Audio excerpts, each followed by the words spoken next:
My dear friends, I hope you all are doing good. This is Prashant Mauni and I warmly welcome all of you to StudyIQ. Now, StudyIQ provides you pen drive and tablet courses for various different exams. If you want to know more about it, check out studyiq.com. With this, dear friends, identify the person that you can see on your screen. With this, today we have many important items to talk about. We have many decisions of cabinet on board, as well as I have sticked a focus topic that I believe is a bit out of focus and will help you a lot in understanding things pertaining to election. Now, we know that Venkaiah Naidu ji, right, he serves or caters gems and jewels when we talk about knowledge. The things that is been said by him, I believe, are very helpful for all those students who are preparing for those sort of exams in which you have to appear for mains examination, in which you have to write descriptive answers as well as essays and things like that. Of course, needless to say, it is important for your interview or personality test as well.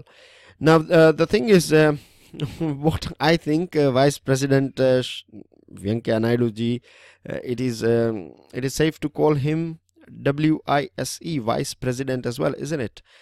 Because consistently we are saying that we are taking and discussing the things that are said by him, and they help a lot, I believe.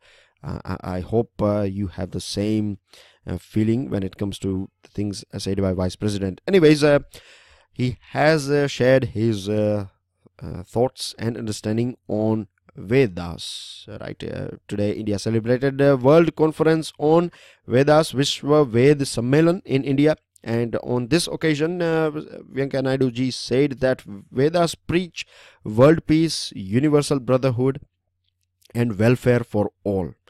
Dear friends, it is quite interesting to know that the things that have been said in Vedas thousands of years ago, right, are still relevant today, and I think they are going to be relevant in the future as well, because if you see the way or the goal or the missions of different organizations, say for example United Nations, then you will see that United Nations is trying to promote peace and tranquility and universal brotherhood and welfare for all.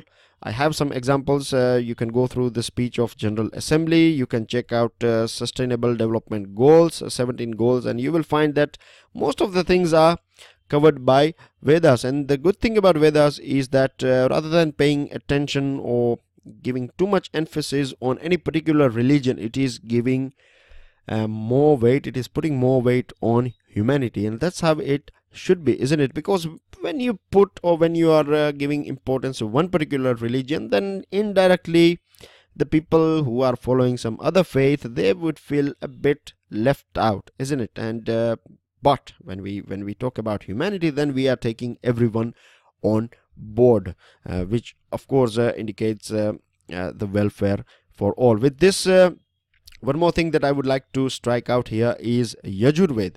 Now, in Yajurved, it is specifically given that knowledge of Vedas is meant for well-being of the entire humanity. Many times you find this sort of questions. They can ask you questions like, say, for example, statement type of questions, that you find knowledge or welfare of all or welfare of entire humanity in Rigved, Yajurved or Samved, etc. So make sure you know that it is Yajurved. The other thing is we know today in newspapers as well, we read this sort of incidents pertaining to caste and clashes between different communities and things like that. Of course, we cannot completely, at present, the way things are going on, we cannot completely ignore it, because still I think we are in a transition phase, right? We have different sort of ups and downs, or you can say we are living in a sort of paradoxical society. You have rich people on one side, the most wealthy in the world, you find them in India, and the most poor as well. You find obese as well as skinny people here in our country. You find people who are liberal enough.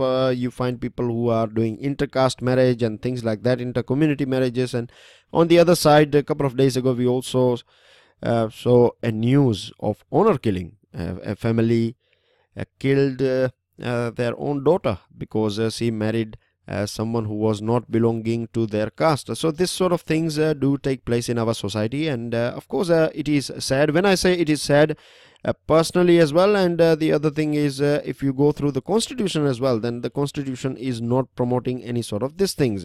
Supreme Court has also directed the government as well as the society. In the past, it has said that if you want to get rid of all these systems, then intercaste marriage, intercommunity marriage and things like that, right, brotherhood, and following the constitution will eventually eliminate all this evils from our society. If you go through your books, NCERTs and other books, then as well you will find that it is clearly given that caste system is a sort of inequality in practice. So there are many evidence against caste system, and it is found only in our country, maybe in Bangladesh or maybe in subcontinent, but as you step out from this part of the world, if you go somewhere else, then you won't find this sort of caste system. Many times the people who come here in India, they find it quite strange that you belong to one constitution, you're following one constitution, one sort of government, one sort of political setup, and then you have different sort of social setup.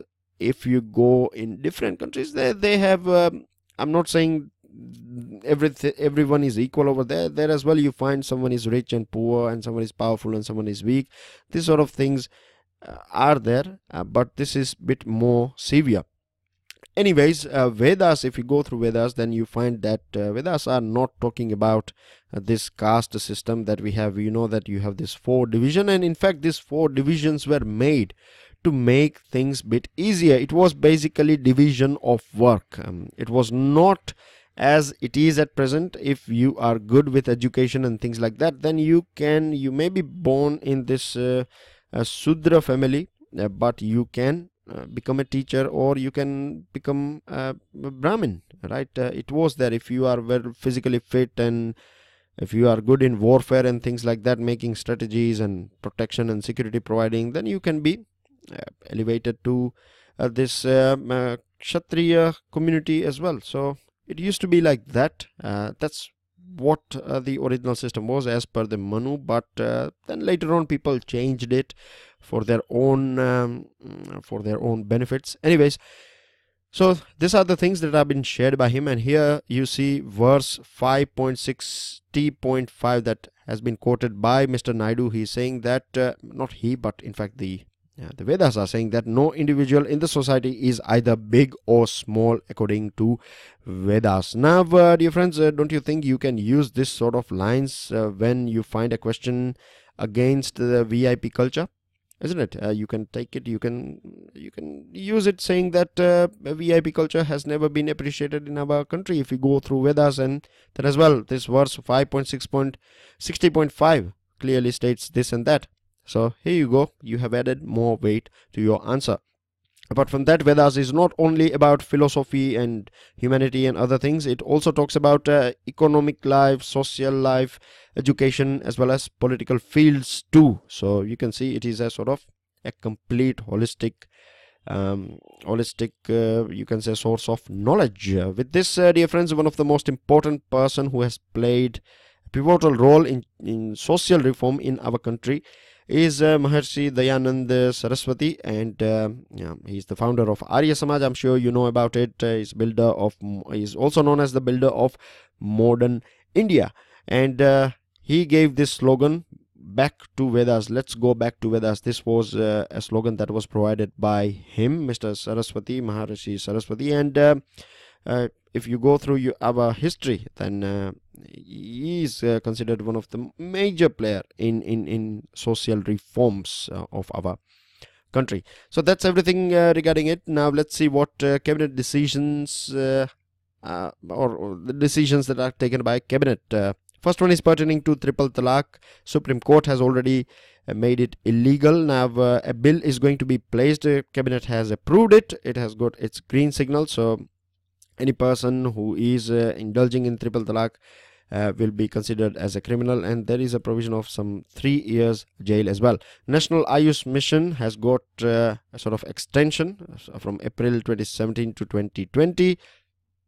Then you have this leather and footwear sector are going to get a special package of 2,600 crore rupees, and it will create 3.24 lakh jobs in 3 years, and it will formalize 2 lakh jobs in coming 3 years. With this, northeastern states has got some special package for infrastructure and things like that. Most important one that I find here is MDR, merchant discount rate. I'm sure you know merchant discount rate. When you use your debit card or credit card or any other card, digital mode of payment, then there is a sort of charge that is levied on you, right? But now that charge will be, many times the person, the shopkeeper, has to pay it, and many times it means both of you, but eventually at the end of the day it is the customer who has to pay it, isn't it? So many times we don't use this thing. Instead of that, we use cash. So now central government is going to pay for that merchant discount rate,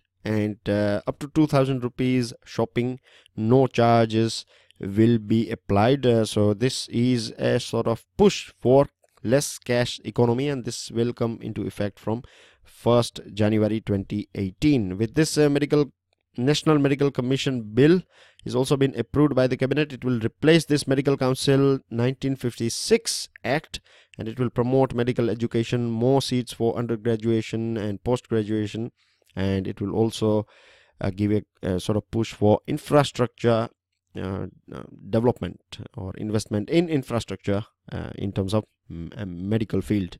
So we will have some more good doctors, and this will fill the gap that we are having at present in our country. With this, dear friends, UIDAI has requested banks at least 10% of their branches should have this fingerprint and it is a scanner, so that people can enroll for Aadhaar. You know that Supreme Court has also said that everyone should seed their Aadhaar number with their bank account. 31st March is the last date as we are speaking now. Supreme Court has said tonight that this evening, basically, it has said that it is going to listen, or it is going to give its final judgment next year, that is 2018 January, 17 January 2018.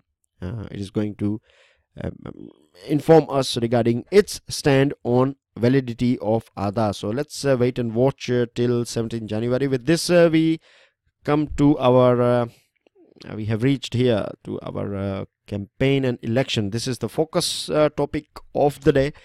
And dear friends, you know that recently Rahul Gandhi gave a sort of interview, and the election commission was not happy about it. In 2014 Lok Sabha election, at that point of time, Narendra Modi took a selfie, and in that selfie BJP logo was clearly visible, and this create a sort of problem as well for Prime Minister. At present Prime Minister, at that point of time he was Chief Minister of Gujarat. So these are the things that we see, right? You have a sort of ban. 48 hours before polling day, you cannot do any sort of physical campaigning and things like that. Everything turns out to be quiet. All these rallies and everything is stopped. Now the thing is, we are living in an age of hyper connectivity, isn't it? You can stop people from physical campaigning, but can you stop me, or can someone stop you from sharing the logos and pictures or other videos and things from your WhatsApp to other people? You can share a logo of any political party on your Facebook and other social networking sites, and this we know it very well that Election Commission does not have that sort of technology at present. It does not have that sort of reach to stop all this sort of campaigning, isn't it? So there is no point of stopping people as well, because of course physical campaigning can be stopped. Because physical campaigning has some problems as well. Your police and your security scenario and everything, you have to, it creates a huge pressure on the administration, no doubt, right? So this can be stopped, but all those television interviews and imagine just 24 hours before, if this sort of things are banned, this is not going to change things, because already for a month or so these political parties and leaders, they have already done whatever they can do, isn't it? So for 24 hours it's not going to make any change if you stop them from appearing on TV or on social media or any other platform. So this is something that is out of date, I think, right? If you have your own opinion and view, I would love to hear from you as well.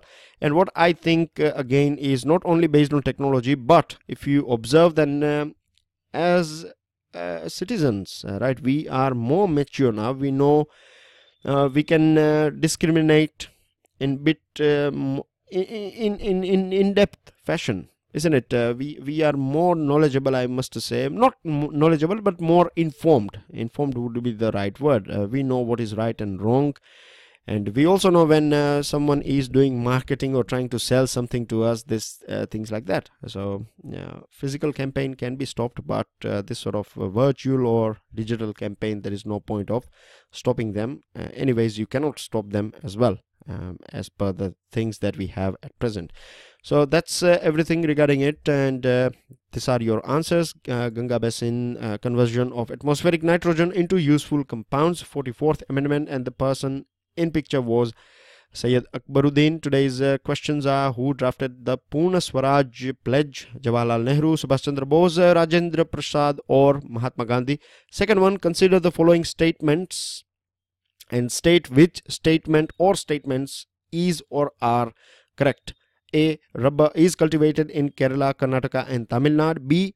India ranks second in production of rubber. And C is India ranks second in consumption of rubber. With this, dear friends, I end this discussion. I will see you all soon. Till then, enjoy your studies. Jai Hind.